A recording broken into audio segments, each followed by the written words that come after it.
and everything right at the cutting edge. I'm an ardent Darwinian. Second, I was brought up as a Christian. I was brought up as a Quaker.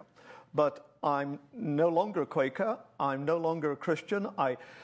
I prefer to think of myself as an agnostic rather than an atheist, but I guess if you were to push me, I'm pretty atheistic on most things. So you know where I'm coming from. Having said that, I simply have to endorse what Father Wiseman said, is I can't for the life of me see why one can't be both an ardent Darwinian and whether one can be a non-believer like myself or a believer like Father Wiseman. It seems to me that these are two separate things. Obviously, one cannot be a fundamentalist, a biblical literalist. However, one of the things I'm sure will come out in discussion, this is certainly not traditional Christianity. If one goes back to the fathers of the church, particularly St. Augustine, 400 AD, St. Augustine was very clear that you don't have to read the Bible literally, and frankly, friends, often you should not. The Bible is not a work of science. It's as has been said many times, it tells us where we're going to rather than where we came from. So I do want to say that I see these as two separate issues. Having said that, I think that there are issues of considerable philosophical and historical interest. I don't think one can just simply, as it were, pack up now and go home. I think that there are some of the issues I think that one has to work with are issues like the problem of pain and evil and suffering. If natural selection is true, then an awful lot of animals are dying in a great deal of pain. Is this God's way? Did God allow it? Did God permit it? Did God not have any choice about this? There are all sorts of solutions, but I think that these are things with which one has to wrestle. Secondly, and Father Wiseman already has pinpointed this, if evolution is a random process, then what about humans? Are we, as Stephen Jay Gould used to say, just the effects of our lucky stars? If that meteor had not hit the Earth, 65 million years ago, would humans not be around? I think that there are answers, but I think that these are issues which need to be discussed. Third, if in fact evolution is true, does this mean, in Richard Dawkins' memorable phrase, we're all selfish genes? What about morality? Is morality something just for the weak members of society, and should the strong person, as it were, be the Nietzschean Superman or woman in this day and age, and just go out and do what they want and ignore morality? I don't think so, but I think, again, these are issues which need discussing. And the final one that I'm going to leave you with is, why is this such a big debate in America? You can tell from my accent, I was born in England, I lived most of my life in Canada, and frankly, this science-religion debate in this sort of way is not an issue. I mean, in Canada, for instance, we have state-supported Catholic schools, and yet the whole question of biblical literalism is not a big issue. Why is it an issue in America? And I hope that some of these topics will come up in our discussion today.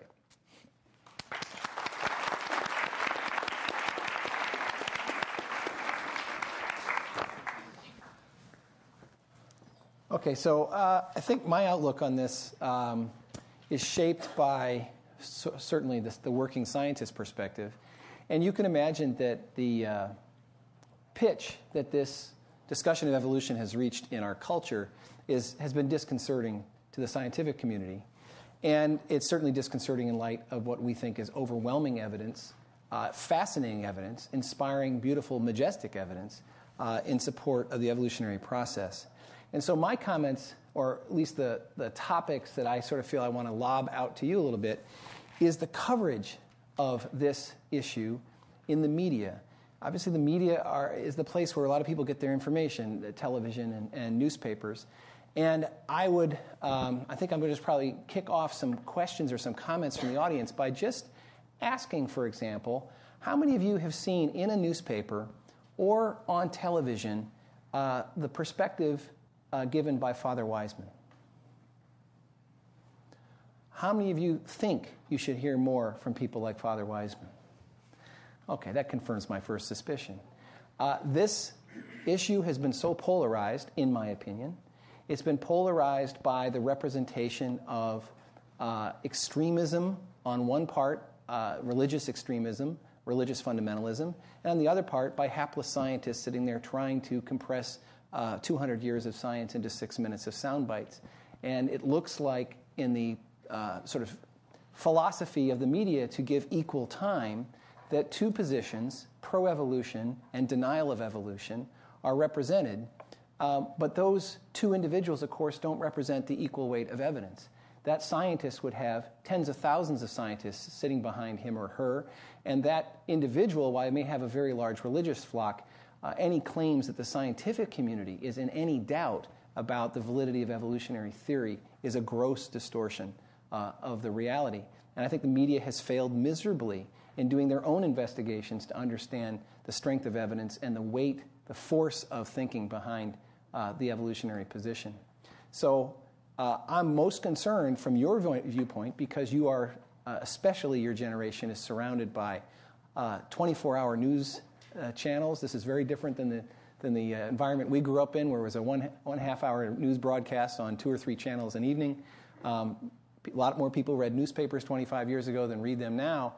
And so you get this constant barrage of presentation of controversy, of conflict, of polarized viewpoints, whether they're about this issue or whether they're about other political issues. And that I think that's resulted in a gross distortion that, in part, one of the reasons for the holiday lectures is to try to bring at least the grounding back to what the scientific evidence says. What does the scientific process tell us about the reality of evolution? So my general comments are going to be, or my questions I'm going to try to lob out, have to do with the way you've been presented issues, the way you've been presented the balance or imbalance between issues, and some of your perceptions about what people think. So the first question I want to put to you, again, I don't mean to pick on Father Wiseman, not at all. In fact, maybe should I explain a little bit about my background? I went to a Catholic high school. I learned evolution from an ordained priest. I best understand the Roman Catholic position because that was the environment I was brought up in. So I'm taking advantage of that, a little bit of that understanding to say, how many of you that belong to different denominations than Roman Catholic, raised in a different denomination, find what Father Wiseman said surprising? And would any of you care to share why you find it surprising? Right there on the bench, yeah. I think it's surprising because from the way I was brought up, I think I was taught to take the Bible a lot more literally, maybe not verbatim, but a lot more literally than what Father Wiseman was saying. Sure, right here. Ask you what you think is the main reason that there's so many Americans that have an issue with evolution. Do you think it's fear or our start as a Puritan group of colonies, or what is it, something else? I think you wanted that one, didn't you? Well, yes. I think look, I'm an evolutionist, and I think the answer to the present is in the past. And I would want to say it's obviously a major part, a function of your distinctive history. That this was a religious nation. It was founded by religious people who came to these shores either because they wanted to practice their own religion, or more particularly, they didn't want to be the victims of other people's religion, and these sorts of things. I think that after the Revolution, particularly, Americans were looking for guidance. How do you live your life? And they no longer had the mores, the traditions of the old world to support them. And so at this point in the 19th century, if you like, the preachers, the Billy Grahams of the day, moved in. And the Bible became very much a basis for daily living, much more, I think, much more so even than the 18th or the 17th centuries. Now, complicating this fact is the Civil War, and particularly after the Civil War, in the South and as one moved west, the Bible became more and more almost what shall I call it, a kind of a cultural thing as well as a religious thing, because the Bible was, one of the things the Bible tells us is that God often afflicts those that he loves most. And people